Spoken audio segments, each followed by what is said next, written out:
Assalamualaikum warahmatullahi wabarakatuh. Pemirsa, jumpa lagi dengan saya Sandrina Malakiano dalam pengajian Tafsir Al-Misbah, mengenal Juz Amma bersama Ustadz Quraisy Shihab. Kali ini kami akan mengajak Anda untuk menyimak uraian Ustadz Quraisy Shihab seputar surat Al-Ghasyiyah. Surat ini turun di kota Mekah dan menguraikan tentang keniscayaan hari kiamat. Saat itu tampak wajah-wajah kusut dan hina. Inilah potret dari manusia yang semasa hidupnya lalai dan tidak mengakui keesaan Allah. Di sisi lain, Allah juga menguraikan tentang perilaku orang kafir dan mukmin pada saat hari kiamat tiba. Pemirsa, langsung saja kini kami ajak Anda untuk menyimak uraian yang akan disampaikan oleh Ustadz Quraisy. Bismillahirrahmanirrahim. Alhamdulillah, wassalatu wassalamu ala rasulillah, Sayyidina Muhammad wa ala alihi wa ashabihi wa man wala. Kali ini kita akan membahas surah Al-Ghasyiyah. Ada juga yang menamainya surah Hal Ataka Haditsul Ghasyiyah. Surah ini merupakan surah yang ke-67 yang diterima oleh Nabi Muhammad SAW. Ketika itu beliau belum berhijrah, masih berada di Mekah. Ia dimulai dengan suatu pertanyaan. Hal ataka haditsul ghasyiyah. Apakah belum datang kepadamu hadis uraian tentang al-ghasyiyah? Bisa juga ini diartikan, bukankah telah datang kepadamu hadis uraian tentang al-ghasyiyah? Kelihatannya lebih banyak ulama memahaminya dalam bentuk makna pertanyaan. Tetapi tentu saja kalau Tuhan bertanya, bukan berarti ingin memperoleh informasi, tetapi tujuan pertanyaan antara lain untuk mengundang perhatian. Mau saya ceritakan soal ini, gitu? Misalnya begitu. Di sisi lain, walaupun mitra bicara pada ayat ini tertuju pada seorang, hal ataka, kaf itu menunjuk satu orang, apakah telah datang kepadamu, tetapi setiap orang mestinya seakan-akan ditujukan kepadanya pertanyaan ini. Walaupun pada mulanya ia ditujukan kepada Rasul seorang. Pernah ada seorang perempuan membaca surah ini, ketika itu Rasulullah berjalan. Rasulullah mendengar hal ataka haditsul ghasyiyah dibaca oleh perempuan itu. Terus Nabi menjawab, Naam atani haditsul ghasyiyah. Benar ya Allah, sudah datang kepadaku beritanya itu. Nah, karena ia ditujukan pada Nabi, tetapi maksudnya pada setiap orang, maka kita pun apabila mendengar atau membaca ini, harus menggambarkan dalam benak kita bahwa ada sesuatu yang penting yang harus mendapat perhatian setiap orang di antara kita. Seakan-akan Allah berdialog langsung kepada kita. Memang ada anjuran bahwa bacalah Al-Quran seakan-akan dia turun kepadamu. Oke. Al-Ghasyiyah itu apa? Uraian tentang Al-Ghasyiyah. Al-Ghasyiyah terambil dari kata ghasya, menutupi. Ada yang mengartikan sesuatu yang tertutup, kita tidak tahu kapan atau bagaimana keadaannya kalau tertutup, kan? Maka ada yang mengartikan al-ghasyiyah di sini adalah sesuatu yang datang tiba-tiba karena kita tidak tahu. Ada lagi yang mengartikannya al-ghasyiyah tertutup karena ada peristiwa yang ingin ditunjuk oleh surah ini yang sedemikian dahsyat sehingga menutupi kesadaran seseorang, menutupi akalnya. Dia menjadi linglung, nggak tahu apa ini persoalan. Yang dimaksud adalah kiamat. Apakah telah datang kepadamu uraian tentang hari kiamat? Memang rincian menyangkut kiamat belum pernah datang pada seorang pun, kecuali yang disampaikan Allah melalui Al-Quran. Jadi Rasul sendiri menyangkut rinciannya tidak tahu. Nah, di sini ada sebagian rincian yang terjadi pada hari kiamat itu yang diuraikan surah ini. Nah, hal ataka hadithul ghasyiyah, wujuhun yawma idzin khasyiyah, amilatun nasibah. Wujuhun yawma idzin khasyiyah, banyak wajah-wajah ketika itu yang khasyiyah, tunduk, lunglai, penuh kehinaan. Khasyiatan absaruhum tarhaquhum dhillah.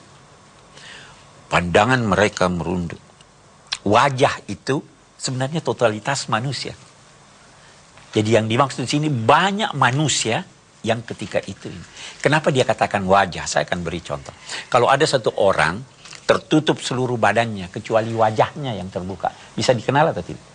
Bisa. Kalau kita balik, terbuka semua badannya, wajahnya tertutup. Jadi wajah itu seringkali menggambarkan totalitas manusia. Oke. Kita lihat lebih jauh. Apa yang paling bisa menggambarkan keadaan atau isi hati seseorang? Wajah. Kalau kita gembira jelas wajah. Tangan tidak jelas itu. Kaki tidak jelas. Begitu juga kesedihan. Nah, karena itu yang dimaksud di sini walaupun disebut wajah, tetapi sebenarnya banyak manusia yang ketika itu dipenuhi oleh kehinaan, dipenuhi oleh kerendahan, segala sesuatu yang menggambarkan kehinaan itu. Baru dia katakan amilatun nasibah. Nah, ini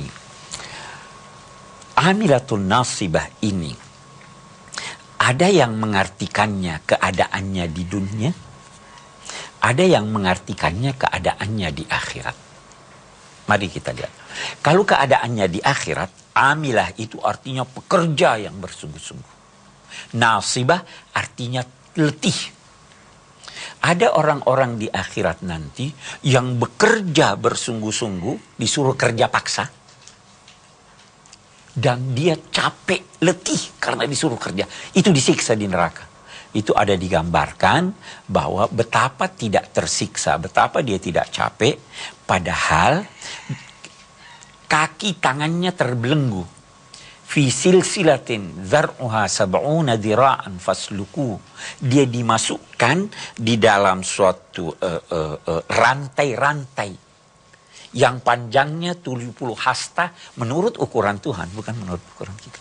Kata 70 itu berarti banyak. Ini dia angkat dan disuruh kerja.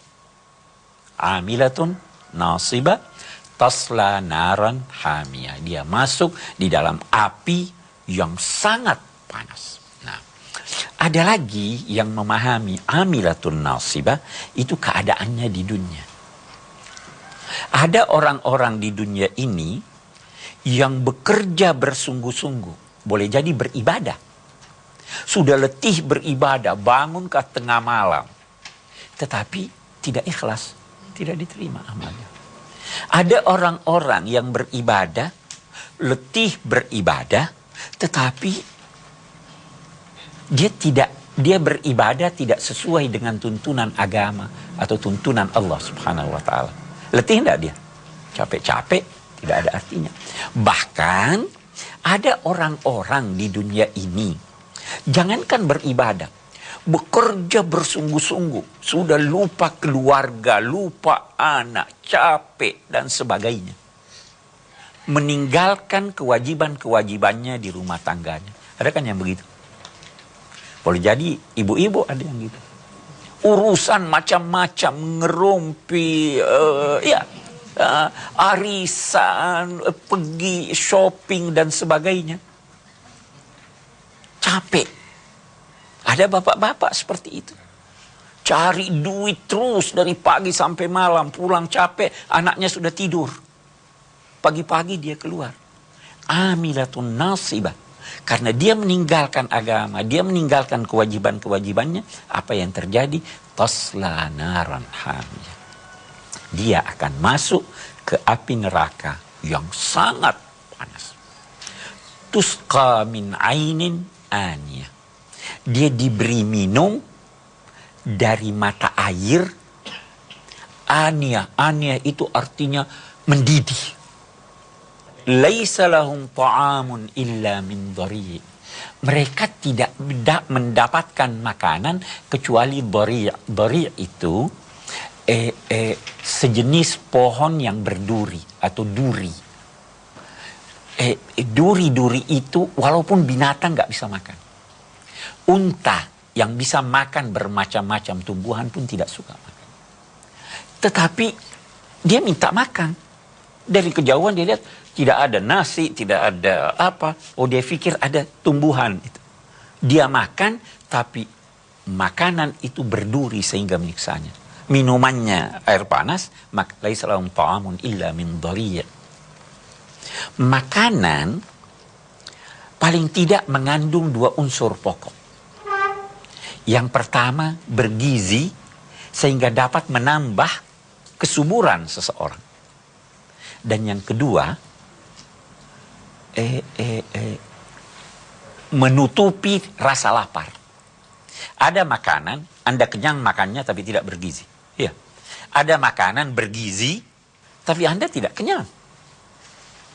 Nah, ayat ini menyatakan memang itu makanan tetapi la yusminu wala yughni min ju'. Dia tidak bergizi, dia tidak bergemukkan. Oke deh, tidak apa-apa kalau dia tidak menggemukkan asal bisa menahan lapar. Nggak, ini tidak juga la yusminu wala yughni min ju'. Kita akan berhenti di sini untuk melihat satu fragmen. Kemudian kita lanjutkan dengan diskusi. Ma, tolong bilangnya anak-anak. Besok aku tidak bisa ikut makan-makan. Kenapa, Pak? Aku ada keperluan meeting dengan Pak Hirman. Kapan Papa ini punya waktu untuk anak-anak? Kalau ngurusi pekerjaan terus, ya nggak ada habis-habisnya. Menurut Mama, ini kesempatan yang baik loh, Pak. Untuk kita lebih dekat dengan anak-anak.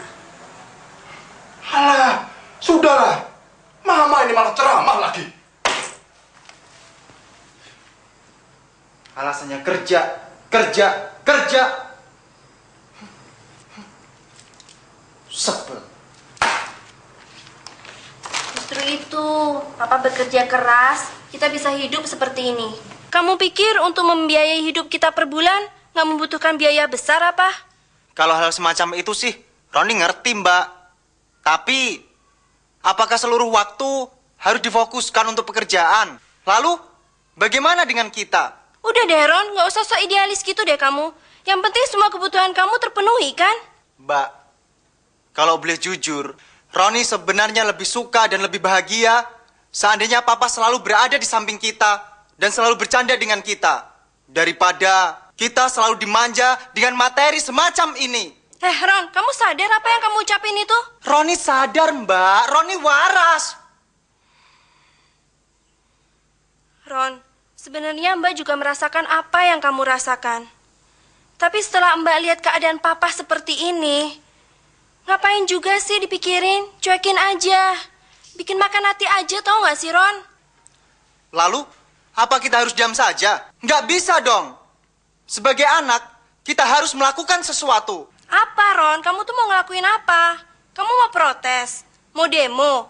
Atau kamu pengen Papa keluar dari pekerjaan? Iya. Nggak tahu lah. Ya udah deh, gini aja. Besok kita kan diajak Papa untuk pergi makan bareng. Di situ baru kita ngomong sama Papa. Kita bilang sama Papa, kenapa Papa nggak pernah punya waktu buat kita dan buat keluarga. Gimana? Kamu setuju nggak? Oke. Roni setuju. Kalau begitu, kita tos dulu.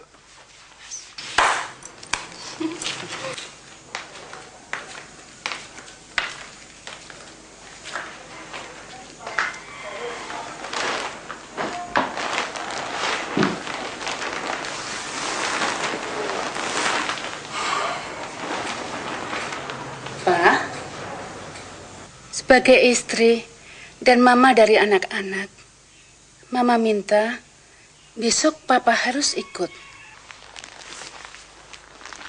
Ada apa ini? Semuanya demi anak-anak kita, Pak. Sebenarnya anak-anak itu senang-senang saja kok papanya kerja keras. Tapi yang seimbang dong, Pak. Maksudnya bagaimana sih, Ma? Maksudnya, Papa harus punya waktu untuk anak-anak. Selama ini, anak-anak itu kan merasa kurang mendapat perhatian dari papanya. Tapi semuanya ini kan juga untuk mereka. Betul, itu betul sekali. Tapi kan tidak 100% anak-anak membutuhkan itu. Mereka juga butuh perhatian, kasih sayang dari papanya. Bagaimana ya? Tuh, kayaknya mereka belum tidur. Papa sendiri ya yang ngomong sama mereka.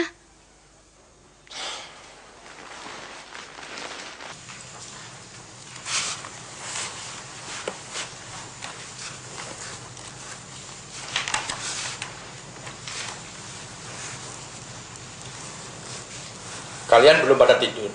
Loh, Papa lupa ya? Besok kan hari libur. Kalau toh kurang tidur, kan ada obatnya, Pak. Obatnya apa? Makan siang bareng Papa. Iya kan, Ron? Betul, and oke. Tapi Pa, pokoknya nggak ada tapi-tapian. Kalau Papa masih sayang sama Roni dan Mbak Nia, besok Papa harus ikut. begini, untuk acara besok, Papa sudah terlanjur janji. Papa mau cari alasan-alasan apa lagi sih, Pak? Yang janji sama klien lah, sama kolega lah, atau mungkin sama menteri lah. Ini udah capek, Pak, dengerin alasan Papa yang itu-itu terus. Kapan sih Papa punya waktu buat kami semua, Pak? Pa, kalau boleh disuruh milih, Roni lebih suka bermain basket dengan Papa daripada dibelikan mobil baru atau pesawat sekalipun. Oke. Papa minta maaf. Dan Papa berjanji, mulai saat ini, Papa akan mengajak kalian jalan-jalan dan piknik saat liburan. Papa akan ikut. Yes. Jadi Papa besok ikut makan siang, Pak? Ya. Yes, makasih Pa. Ya, ini kan untuk kalian semuanya. Alhamdulillah, alamin. Silahkan yang mau bertanya. Saya Ustaz. Subhanallah, apa yang Ustaz sampaikan tadi sungguh luar biasa bagi kita semuanya. Tapi perlu kita ketahui bahwa di dalam era persaingan bebas ini, seseorang dituntut untuk bekerja keras, memenuhi kebutuhan hidup diri sendiri dan termasuk keluarga. Jika demikian, tidak jarang keluarga menjadi korban dari apa yang kita kerjakan itu. Dalam konteks pertemuan dengan keluarga seperti yang Ustaz sampaikan tadi, saya ingin bertanya, sebenarnya apa yang kita butuhkan? Kualitas daripada pertemuan itu sendiri atau kuantitas daripada pertemuan itu? Yang kedua, saya ingin bertanya seperti yang Ustaz sampaikan tadi ialah amilatun nasibah. Apa sebenarnya dimaksudkan dengan amilatun nasibah itu? Apakah seseorang yang mengabaikan keluarganya atau seseorang yang lupa akan kewajibannya melakukan ajaran agama? Terima kasih Ustaz. Baik. Yang pertama dulu, apa kualitas atau kuantitas? Saya ingin beri gambaran kira-kira begini. Ada satu orang dari pagi sampai sore, sampai malam, terus bersama keluarganya. Atau berbulan-bulan tinggal di rumah bersama keluarganya. Kuantitasnya cukup atau tidak ini? Sudah lebih ya. Tetapi, kalau kuantitas yang begini banyak, tidak dibarengi dengan kualitas. Dia di rumah marah-marah, maki sini, maki situ. Bagaimana itu? Tidak bisa juga. Walaupun kuantitasnya udah cukup. Nah, ada lagi satu orang. Dia hanya 10 menit dengan keluarganya, tapi kualitasnya tinggi sekali. Cukup atau tidak? Belum cukup juga kalau 10 menit atau 5 menit. Jadi saya kurang sependapat dengan orang yang seakan-akan ingin mempertentangkan kualitas dan kuantitas. Kualitasnya harus tinggi, kuantitasnya harus cukup. Nah, dan kecukupan ini bisa berbeda-beda antara seorang atau tingkat usia anak dengan anak yang lain. Anak kecil membutuhkan kuantitas dan kualitas lebih tinggi. Anak yang dewasa sudah. Yang penting bahwa dia bersama keluarganya memberikan kualitas dan kuantitas yang memadai sehingga terjalin hubungan yang harmonis, keluarga sakinah, tanpa mengorbankan usaha-usahanya di luar. Demikian juga sebaliknya. Perhatian pada keluarga tidak mengorbankan usaha, perhatian pada usaha tidak mengorbankan keluarga.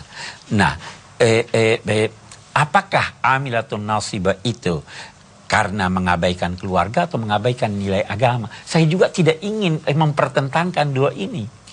Salah satu dari nilai agama itu adalah memberi perhatian pada keluarga. Nah, jadi amilatun nasibah bisa berarti dia bekerja mengabaikan nilai-nilai agama. Di antara nilai agama itu adalah kewajiban memperhatikan keluarga. Di antara nilai agama itu adalah kewajiban melaksanakan sholat dan sebagainya dan sebagainya. Jadi jangan dipertentangkan itu. Oke, baik. Yang lain?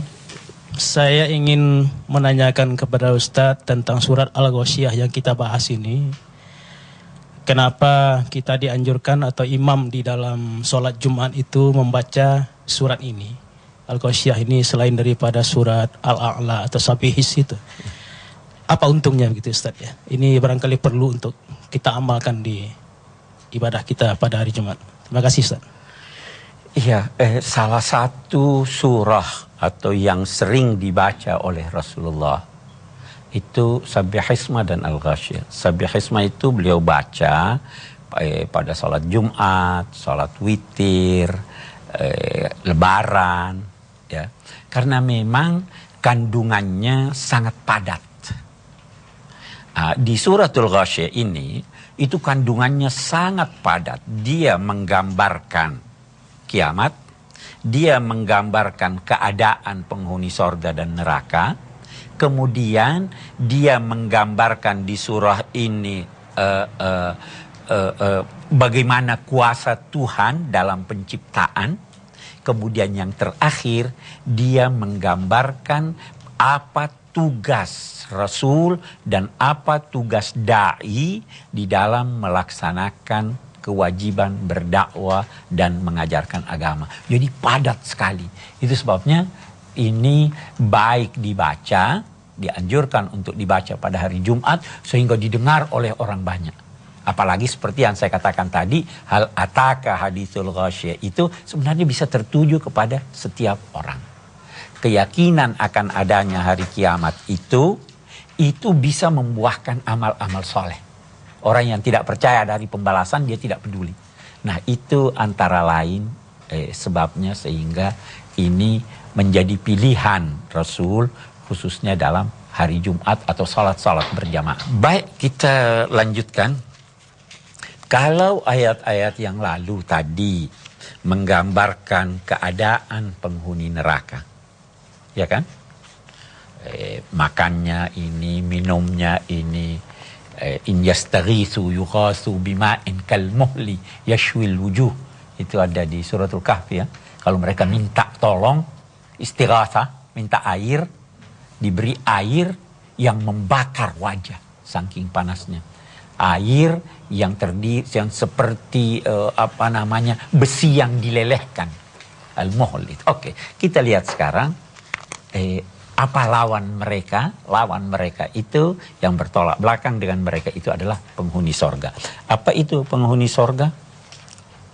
Wujuhun yawma idzin na'imah. Banyak juga pada hari kemudian itu wajah-wajah yang berseri-seri. Lisa'iha radiyah. Atas usahanya dia puas. Nah, ini punya dua makna paling tidak. Di hari kemudian setelah orang masuk surga, atau saya gambarkan dulu, kita biasa mengarang katakanlah. Habis selesai, waduh sudah dicetak, saya kurang puas. Ya, kita biasa melakukan satu karya. Saya belum puas. Sudah jadi, tapi apa? Nah, orang yang masuk di sorga itu, walaupun pada mulanya dia belum puas dengan apa yang dilakukannya, itu Allah ubah ketidakpuasannya itu sebelum ini, sehingga dia merasa puas dengan amal-amalnya. Walaupun dia berada di sorga yang rendah, la yabghuna anha hiwala. Dia sudah tidak mau pindah dari situ, karena sudah puas. Itu arti lisa'iha radiyah. Bisa juga lisa'iha radiyah, bagi ganjaran amalnya dia puas. Orang yang puas itu tenang hatinya, apapun yang terjadi itu puas, suka dengan keadaannya. Itu jadi yang masuk di sorga itu semua puas, dimanapun Anda berada di sorga. Di sa'ya radiyah fi jannatin aliyah, di sorga yang tinggi. La tasma'u fiha laghiyah. Di sana engkau, siapapun engkau, tidak mendengarkan laghiyah. Laghiyah itu terambil dari kata lagha. Lagha itu sesuatu yang tidak wajar, sesuatu yang mestinya ditiadakan. Hal yang tidak bermanfaat itu laghi. Lagu. Melihat nasib di koran itu lagu. Tidak ada gunanya. Di sorga Anda tidak mendengar kalimat yang tidak bermanfaat. Anda tidak melihat kegiatan yang mestinya tidak ada. La tasma'u fiha laghiyah, fiha ainun jariyah. Di sana ada mata air yang mengalir. Kita tidak tahu mata air itu apa. Airnya dari susu, dari madu, dari khamar. Fiha ainun jariyah. Fiha sururum marfu'ah. Ada dipan. Surur itu dipan. Dipan itu kan bisa dijadikan tempat duduk, bisa juga dijadikan tempat tidur. Fiha sururun marfu'ah. Ditinggikan. Fiha sururun marfu'ah. Ini dipan yang ditinggikan itu sejak dulu sebelum dikenal lift. Sudah ada yang mengartikan ini. Jadi itu kalau dia mau turun, ini diangkat ke atas. Fiha sururum marfu'ah. Jadi mereka berada di tempat ketinggian, dia lihat itu. Tak ada. Fiha sururum marfu'ah. Wa akwabun mawdu'ah. Akwab jamak kub. Gelas-gelas, tempat-tempat minum yang diletakkan di dekat yang bersangkutan. Itu mawdu'ah. Bisa juga tempat-tempat minum yang diberi kadar sesuai dengan keinginan Anda, isi minuman itu. Kalau saya mau minum, dikasih gelas terlalu besar, airnya terlalu ini, saya tidak ini. Pokoknya yang sesuai sehingga Anda puas. Tidak kurang dan tidak berlebih. Itu akwabun mawdu'ah. Wa namariqu masfufah. Namarik itu artinya bantal-bantal. Masfufah, tergeletak, tertata baik. Wa zarabiyu mabsusa. Zarabi itu permadani. Itu zirbi. Asalnya zirbi itu ada yang berpendapat yang bersumber dari Azerbaijan. Azerbaijan itu permadani yang paling bagus yang dari Persia, Iran. Ini saya ingin katakan, wazarabiyu mabsusa, saya ingin katakan gambaran yang diberikan Al-Quran menyangkut keindahan sorga disesuaikan dengan keadaan masyarakat ketika itu. Anda bisa menyesuaikan. Karena pada prinsipnya, apa yang digambarkan tentang sorga itu adalah penuh keindahan. Karena itu, pada prinsipnya Al-Quran sering berkata, walahum fiha ma tashtahi anfusuhum. Apa yang Anda inginkan? Kalau Anda tidak mau bantal, tidak apa-apa, tidak ada bantal di sana. Ya, apa yang Anda inginkan? Walakum fiha ma tashtahi anfusukum, walakum fiha ma tad'un. Ya kan? Jadi ini karena gambaran semacam ini sangat indah ketika itu, maka gambaran ini yang diberikan. So kalau dia berbicara tentang katakanlah ada pesawat terbang, ini orang nggak ngerti ketika itu. Hah? Maka diberi gambaran ini, tapi dalam saat yang sama diberikan gambaran bahwa di sana ada hal-hal yang tidak pernah terlintas dalam pikiran. Dalam pikiran kita pun sekarang belum terlintas. Oke? Baru setelah itu, afala yanzuruna ilal ibili kaifa khuliqat. Apakah mereka tidak melihat kepada unta? Anehnya, mestinya kan dia katakan apakah mereka tidak melihat unta? Anjuran untuk memperhatikan sampai tuntas, sampai selesai. Dan setiap orang melakukan penelitian sampai sekarang tentang unta, ada saja hal baru yang ditemukannya. Nah, unta itu bagaimana tuh? Ajaib ini unta. Ya. Matanya itu di kepala juga, tapi agak di belakang, agak di atas dan di belakang. Ditutupi oleh bulu yang tebal. Telinganya kecil, tetapi juga penuh dengan bulu. Hidungnya penuh dengan bulu. Kenapa itu? Karena dia diciptakan pada dasarnya untuk kendaraan di padang pasir. Kalau ada badai, itu telinganya terus menutup itu. Dia, unta ini, dagingnya yang paling tebal di dadanya. Karena dia duduk sehingga dia tidak sakit kalau duduk di batu. Dia musim dingin tidak perlu minum. Musim panas dia sanggup tidak minum sampai 2 minggu. Dan kalau dia tidak minum, kurus, sepertiga dari berat badannya hilang. Namun begitu dia dapat air, dia minum banyak sekali, dalam beberapa detik badannya bisa kembali. Kakinya tebal dan panjang, jadi dia lari cepat. Dan walaupun di pasir dia bisa lari, karena telapak kakinya seperti itu. Anehnya unta ini tidak bisa bohong. Bagaimana maksudnya tidak bisa? Ada binatang yang kalau malas dia duduk. Unta tidak akan duduk selama dia disuruh berdiri, selama dia tidak capek. Dan unta walaupun besarnya seperti itu, sangat jinak, anak kecil pun bisa. Ini siapa yang atur itu? Allah subhanahu. Afala yanzuruna ilal ibili kaifa khuliqat. Baru dikatakan wa ilas sama'i kaifa rufi'at. Al-ibil ada juga yang mengartikan awan. Ya, tapi oke deh. Wa ilas sama'i kaifa rufi'at. Dan apa mereka tidak memperhatikan bagaimana langit kami tinggikan? Coba perhatikan langit bagaimana ditinggikan.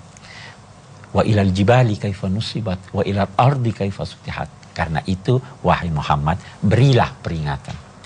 Kamu hanya pemberi peringatan, bukan pemaksa orang untuk masuk ke dalam agama, karena pada akhirnya semua akan kembali kepada Allah dan Allah yang akan memberikan perhitungan.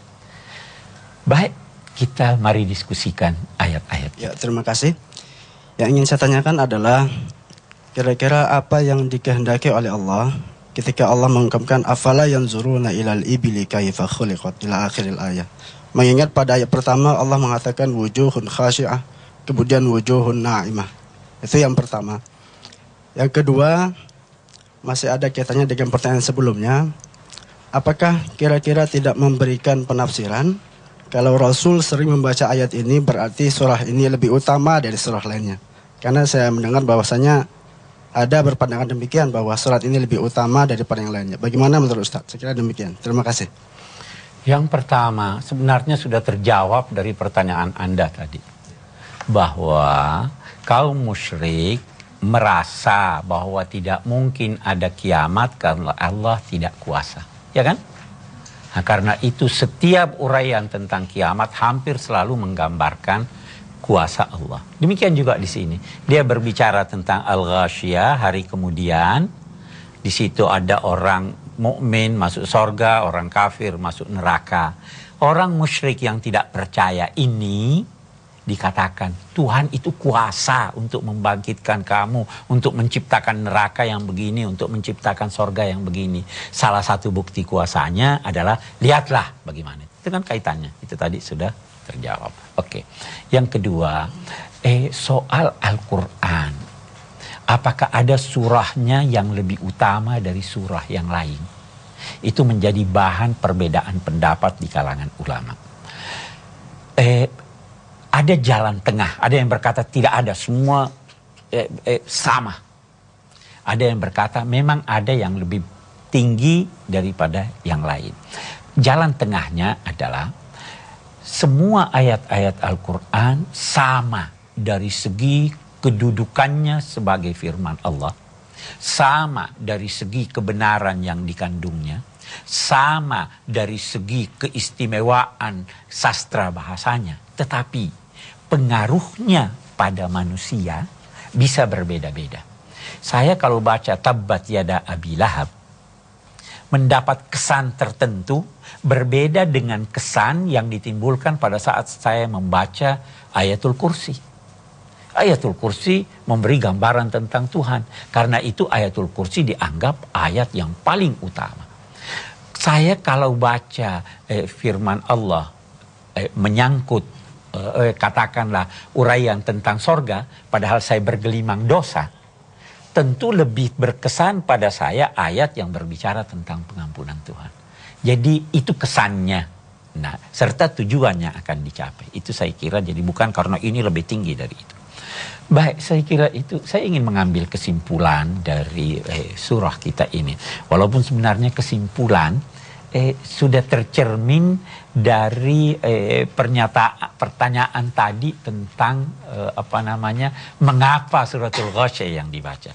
Namun demikian, ada kesimpulan dari seluruh kesimpulan atau satu hal yang ingin kita garis bawahi secara khusus dalam konteks kita sekarang adalah bahwa akhir ayat ini, ma anta alaihim bimusaitir illa man tawalla wa kafar. Membawa ajaran, engkau yang membawa ajaran ini, bukanlah pemaksa. Jangan paksa orang memeluk agama. Jangan paksa orang dengan cara terselubung atau nyata-nyata memaksa agama. Manusia semua sudah diberi akal, pikiran, silahkan memilih jalan Anda masing-masing. Tetapi ingat, kamu tidak bisa memaksa. Ingat bahwa semua akan kembali kepada Allah. Illa artinya tetapi, siapa yang berpaling, illa man tawalla wa kafar, dan kufur, maka Allah akan menyiksanya. Tahu aja itu. Inna ilaina iyabahum, kepada kami semua mereka akan kembali, dan kami yang akan melakukan perhitungan. Saya kira itu kesimpulan dari surah kita ini. Wassalamualaikum warahmatullahi wabarakatuh. Sebagai manusia, kita harus senantiasa menerima segala nikmat yang diberikan oleh Allah Subhanahu wa Ta'ala secara tulus, meskipun nikmat tersebut berupa sebuah teguran sekalipun. Dan pemirsa, seperti biasa, waktu juga yang membatasi kebersamaan kita. Hanya sampai di sini, saya Sandrina Malakiano menemani Anda. Mudah-mudahan apa yang sudah kami hadirkan ke hadapan Anda bisa bermanfaat bagi kita semua.